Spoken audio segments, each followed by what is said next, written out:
Magandang gabi, Cebu! Maraming salamat sa inyong mainit na pagtanggap sa BBM Sara Unity Team nang magdesisyon ang One Cebu na ang kanilang susuportahan ay ang BBM Sara Unity Team. Doon natin napag-alaman na ang Cebu ay hindi bobo! Maraming salamat. Mahal namin ang Cebu. At ano naman ang aming adhikain para sa Cebu kung kami ay maihahalal, lalo na si BBM at si Inday Sara. Ang problema ninyo dito sa Cebu ay tubig. Tubig. Ang halos 60% ng inyong pinanggagaligan ng tubig ay underground water. Malakas ang ating mga ulan, pero iisa lamang ang dam na sumasahod ng tubig upang magamit bilang household water. Ang gagawin namin dyan, magpapanukala kami ng proyekto na magtatayo tayo ng panibagong dam upang ang tubig ulan, ang tubig bagyo ay maipon at magamit natin na pang-produce ng kuryente at higit sa lahat ay makakapagbibigay ng supply ng tubig sa inyong mga taga-Cebu. Hindi dapat maulit yung kagaya ng nangyari sa Metro Manila na dahil nung napaalis si Presidente Marcos ay wala ng panibagong water catchment system na pinagawa ang lahat ng mga sumunod na administrasyon.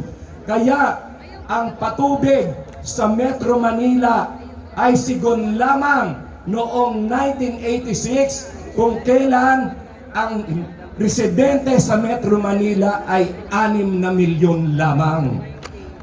Ngayon, ang residente sa Metro Manila ay 25 million. Kaya kinukulang ang tubig. Kaya naman marami ang nahihirapan magkolekta ng tubig. Ngayon, papayagan ba natin na sa loob ng 10 taon kung kailan dadami ang mga mamamayan ng Cebu, papayagan ba natin na kukulangin pa rin ang tubig? Hindi! Papayag ba kayo? Kaya gagawin natin, dapat meron tayong bagong proyekto ng para sa patubig para maging maalwan ang buhay ng mga taga-Cebu. Payag ba kayo? Tubig!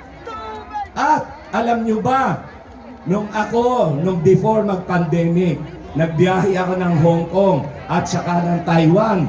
Nakita ko doon merong produkto na binibenta sa 7-Eleven sa Taiwan, sa Macau at sa Hong Kong. Alam niyo kung ano yon? Yung dried mango na nanggagaling dito sa Cebu. Kaya kung ganon, na kinikilala nila ang produkto na galing sa Cebu, susuportahan natin ang industriya dito sa Cebu upang hindi lamang dried mango ang ating i-export na galing sa Cebu. At pagka tayo ay sinuportahan ang mga pabrika, ang industrialization, ang mangyayari, magkakaroon tayo ng mga bagong produkto na ating iaangkat sa ibang bansa. At magkakaroon ng mga panibagong trabaho at hanabuhay ang mga taga-Cebu.